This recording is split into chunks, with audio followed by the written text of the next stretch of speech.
Hello friends, आज कुछ मौखिक जो आपको क्वेश्चन साइंस का है वो हम कराने जा रहे हैं। जैसे हमारे शरीर में बहुत सारे पोषक तत्वों की आपूर्ति होती है, यानी ज़रूरत पड़ता है, बट वो सारे पोषक तत्व आएगा कहाँ से।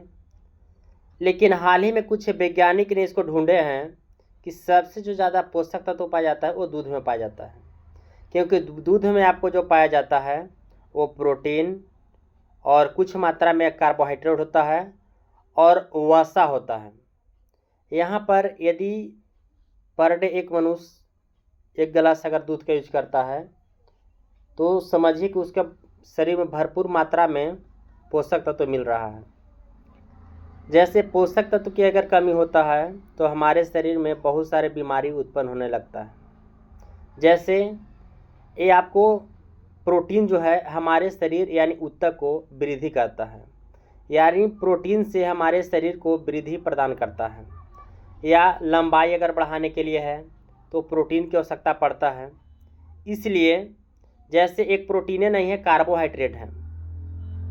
कार्बोहाइड्रेट हो गया, वसा हो गया, कुछ खनिज हो गया। और यहाँ पर जैसे दूध की अगर बात कर लिए, यहाँ पर और चीज़ों की ज़रूरत पड़ता है जिसका नाम है हरी सब्जी। हरी सब्जी हमारे शरीर के लिए बहुत फ़ायदेमंद है। कुछ फ्रूट्स भी लेना उचित है, क्योंकि फ्रूट से भी बहुत सारे पोषक तत्व प्राप्त होता है।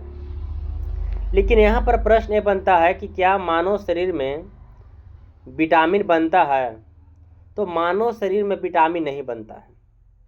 विटामिन हमको प्राप्त किया जाता है यदि हम किसी पोषक तत्व को ग्रहण करते हैं तो उससे जो भी मेरा मिलता है, या कार्बोहाइड्रेट या प्रोटीन या वसा या विटामिन की मात्रा में जो भी हो, विटामिन जैसे ए बी सी डी। अब विटामिन ए जो होता है वो कहाँ पाया जाता है? तो विटामिन जो ए है, ए आपको हरी सब्जी में पाया जाता है। हरी सब्जी ये आयरन की मात्रा को बढ़ाता है। आयरन यानी ब्लड यानी रक्त यानी खून, ये हमारे शरीर में बढ़ाता है। बट यदि आयरन ही केवल विटामिन ए आपको हरे सब्जी से नहीं, बल्कि एक मुख्य जो आपको सब्जी है जिसका नाम है पालक। पालक में भरपूर मात्रा में आयरन पाया जाता है। यदि कोई व्यक्ति का आँख बनता है तो डॉक्टर सबसे पहले उनको सलाह दिया जाता है कि आप हरे सब्जी खाइए, क्योंकि वो डॉक्टर जानते हैं कि हरी सब्जी में विटामिन ए पाया जाता है। और विटामिन जो ए है वो आँख जो व्यक्ति बनाए हुए रहते हैं उनके लिए बहुत ज़रूरी होता है, क्योंकि विटामिन ए की कमी से रतौंधी नामक बीमारी होता है। और यह दूर करने के लिए आप हरे सब्जी का यूज कर सकते हैं। दूसरा विटामिन B1। तो सबसे पहले विटामिन A1 की बात कर रहे थे तो विटामिन का खोज किए थे फंक ने किए थे। विटामिन का खोज फंक किए, बट ए का कौन खोज किए? तो विटामिन ए का जो खोज किए थे जिनका नाम है मैकुलर। इनका रासायनिक नाम, विटामिन ए का रासायनिक नाम होता है रेटिनॉल। अब आते हैं विटामिन B1। विटामिन B1 जैसे मूंगफली, चावल, मक्का इत्यादि में पाया जाता है। विटामिन ए B1 का जो रासायनिक नाम है थायमिन है। इनको भी जो खोज किए थे, जो आपको मैकुलन किए थे, वो विटामिन ए का भी खोज किए थे। बट विटामिन ए बताएं कि विटामिन A1 तो बता दिए, इसका रासायनिक नाम थायमिन होता है। अब यहाँ पर है कि चावल कार्बोहाइड्रेट में पाया जाता, चावल में कार्बोहाइड्रेट पाया जाता है, मक्का में भी ले सकते हो इसका। लेकिन विटामिन बी कई एक भाग में बांटा गया है, B1, B2, B3, B5, B6, B7, B12। लेकिन B1 जो आपको है, जिसको बोलते हैं हम लोग थायमिन। दूसरा होता है vitamin B2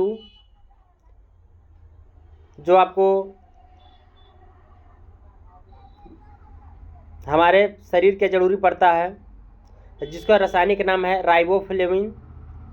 vitamin B3 niacin, vitamin B5 पेंटोसिन और B6 जो आपको पायरोडॉक्सिन और आपको जैसे बहुत सारे यहाँ पर हैं। लेकिन अब आते हैं हम लोग विटामिन सी। तो विटामिन सी जितना भी खाटा चीज़ है, खाटा चीज़ पदार्थ, उसमें विटामिन सी भरपूर मात्रा में पाया जाता है। विटामिन सी का खोज किए थे हॉलकट। इनका रासायनिक नाम है एस्कॉर्बिक अम्ल। अब ये जो होता है, प्रश्न यहाँ पर भी बनता है कि दूध में कौन सा विटामिन नहीं पाया जाता है। तो केवल दूध में सी नहीं पाया जाता है, बाकी सभी विटामिन पाया जाता है। ये सी खट्टे फलों में पाया जाता है या खट्टे पदार्थ में पाया जाता है। अगला है विटामिन डी। विटामिन डी ये जो आपको खोज किए थे होलकट। अब विटामिन जो डी है ये मांस मछली अगर जो व्यक्ति ग्रहण नहीं करते उनको कैसे मिलता होगा, तो उनको जो मिलता है वो सूर्य के प्रकाश से मिलता है, क्योंकि सूर्य के प्रकाश में भरपूर मात्रा में विटामिन डी प्राप्त होता है, जो हमारे शरीर के लिए, जैसे अस्थियों के लिए या दांत है या बोन है, हड्डी है, उनके लिए विटामिन डी आवश्यक है। ये हमारे शरीर में बहुत सारे विटामिनों की आवश्यकता पड़ते हैं। अगले हम वीडियो लेके आएंगे जो ABCDE के इस सभी के बारे में आपको जिक्र किया जाएगा। Thank you.